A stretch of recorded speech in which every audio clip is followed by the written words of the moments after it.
Welcome to 70 times 7, the platform where we explore the dynamics of forgiveness.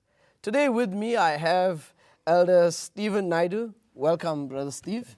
I'll call you Steve. I hope you don't mind. Yeah, no. Welcome, and hope you have a good time with us today. Pam, we want to welcome you. This is Pam from the Seventh-day Adventist Church in the Durban region. Pam, thank you for being with us today. I remember reading something recently. It's not related to the church. It's got nothing to do with the topic we are discussing, but it was an interesting piece of information, and I will share it with you. During the heat of the space race in the 1960s, the United States National Aeronautics and Space Administration decided it needed a ballpoint pen to write in the zero-gravity confines of its space capsules. After considerable research and development, the astronaut pen was developed at a cost of $1 million US.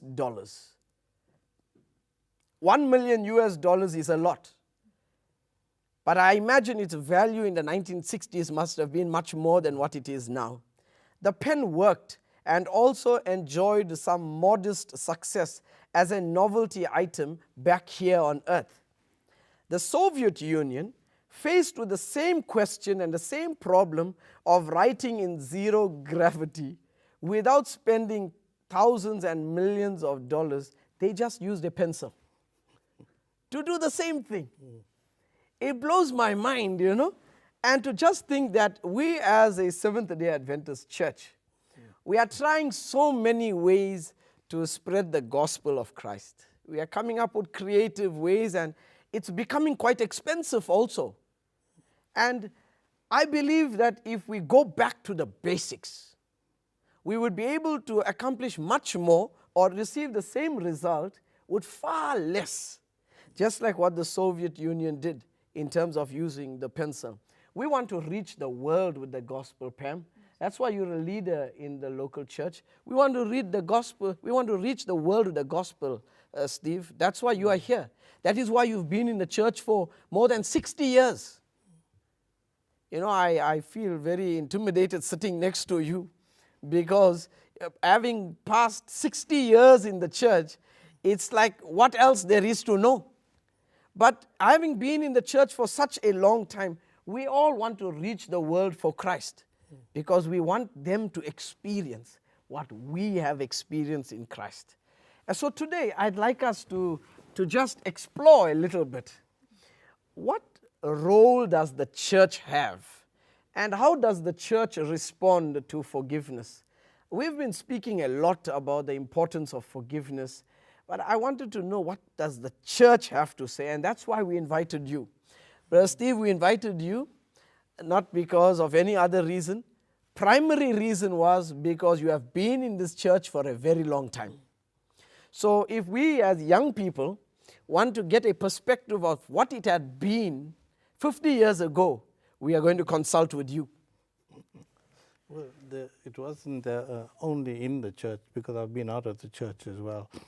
And that period was during the confused era, you know, in that as a young person. So right now, let me ask you, were you also confused? Yes, to a certain degree. When I say confused, that you reaching a different era, and it didn't go in sync with what's happening, and that was the period. But I can thank God that He's created that, and I wouldn't wish anyone else to go through that there, because they may not come back. Pride sometimes keeps us out. But going through that period, I can identify with youth outside and with youth inside the church. So being able to identify, you can help them through the process of growing in the church. Thank you very much, Brother Steve. You know what the church needs? There is this tension between older people and younger people. I don't want a generation gap in the church. I want children to play with the fathers, because it was a duty of the parents to instruct the children in the way of God. But now with new systems and all the new inventions, it seems as though the generations are being isolated from one another. And so we have a group of older people who have had a vibrant walk with the Lord, being isolated and making it appear as though they have nothing to offer. And what do you know? We know everything. And then we have Pam on the other hand. I think, Pastor, now the young people, they had a conception that the church was just for the seniors, for old people, and not for them. So it's our responsibility now to create an environment for the young people to feel welcome. So a sense of you mean, longing, a Pam, sense of love. Yeah, you mean that the young people who are outside there, you know, on Facebook, Yes. Twitter, and on their cell phones and the rest of it, you mean to say that those young people must find a home In our church. in our church? Absolutely. But in order for that to happen, there must be something unique about our church, isn't it?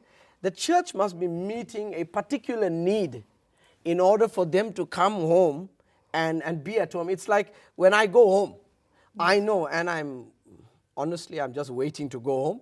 Yes. I can't wait to eat the curry that my wife is already preparing for me, and I know she's preparing for me. Because when I eat that curry, it makes me feel I'm at home now. Yes.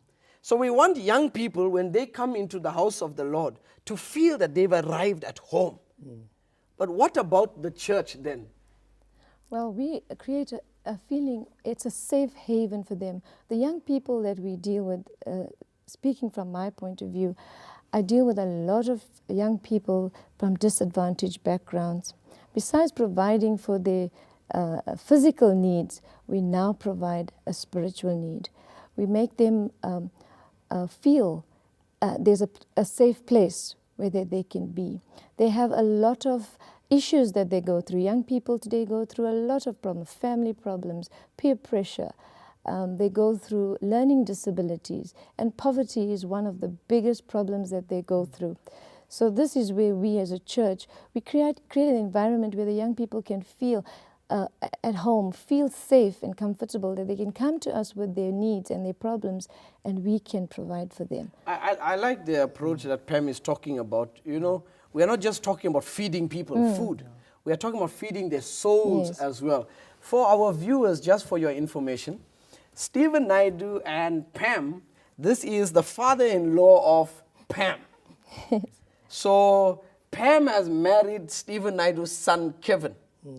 And it's interesting that we can be here as a complete generation, 2 generations meeting, talking about one concept. So there must be something that unites 2 generations. When we get back, we'll explore this one thing that unites 2 generations together. Please stay with us.